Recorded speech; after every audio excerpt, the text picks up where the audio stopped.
Dans cette académie, tu reçois une formation secrète, privilégiée et exclusive, révélée par certains des meilleurs entrepreneurs et philosophes du monde que, pour des raisons de confidentialité personnelle, nous avons choisi de garder anonyme.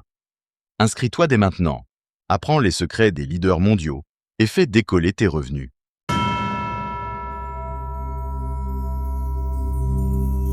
Il y a un moment dans la vie où il ne se passe rien de spectaculaire, mais à l'intérieur tu sens que quelque chose a changé.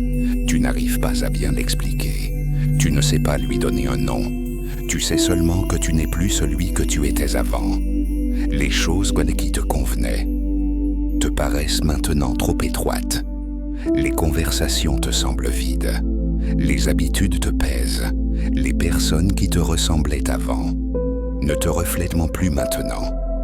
Et ce n'est pas de la tristesse, ce n'est pas de la colère, ce n'est même pas une insatisfaction pure, c'est une sensation plus subtile.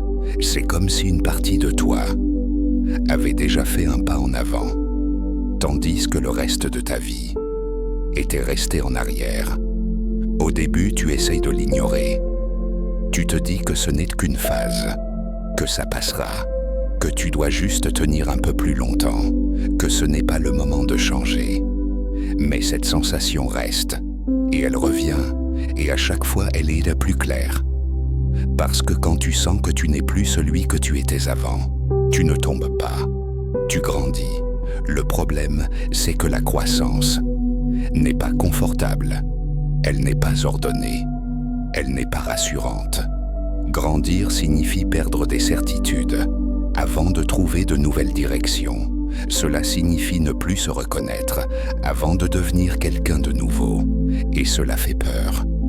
Cela fait peur parce que le monde t'a appris à rester cohérent, à ne pas trop changer, à ne pas décevoir les attentes, à ne pas sortir du personnage que les autres ont appris à connaître. Mais la vérité, c'est la suivante. Si tu restes celui que tu étais, quand à l'intérieur tu ne l'es plus, tu commences à te trahir. Et quand tu te trahis chaque jour, tu commences à t'éteindre lentement. Cette sensation que tu ressens n'est pas une erreur. C'est un signal.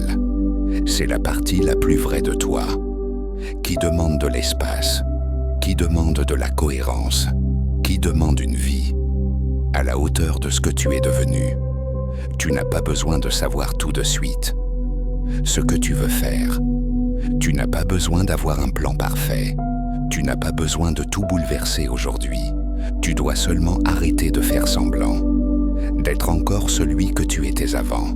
Parce que le véritable malaise ne naît pas du changement, il naît du fait de rester dans une version de toi qui ne te représente plus.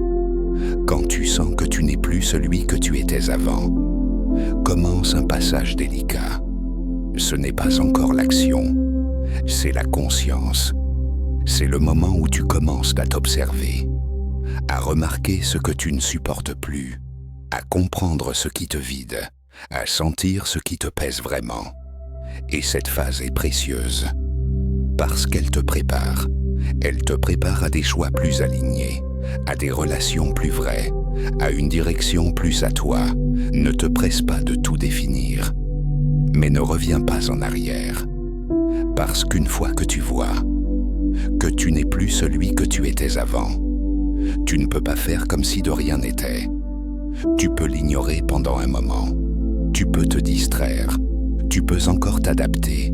Mais cette voix reviendra, toujours, et elle reviendra plus forte, jusqu'à ce que tu commences à vivre de manière cohérente avec ce que tu es devenu.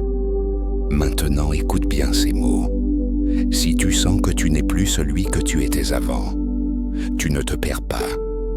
Tu te rapproches de toi.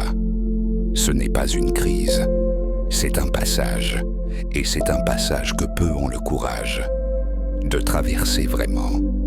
Tu n'es pas confus, tu deviens lucide. Tu n'es pas perdu, tu changes de direction. À partir d'ici, ta vie peut prendre deux chemins. Tu peux revenir en arrière et rester à l'aise dans ce que tu connais, où tu peux aller de l'avant et être cohérent avec qui tu es maintenant. Et il n'est pas nécessaire d'être prêt. Il faut être honnête.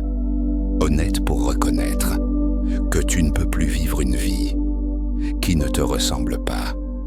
Si tu sens que cette leçon t'a parlé à l'intérieur, écris dans les commentaires une phrase simple. Je ne suis plus celui que j'étais avant. Pas pour les autres, pour toi. À partir d'ici, quelque chose de vrai peut commencer.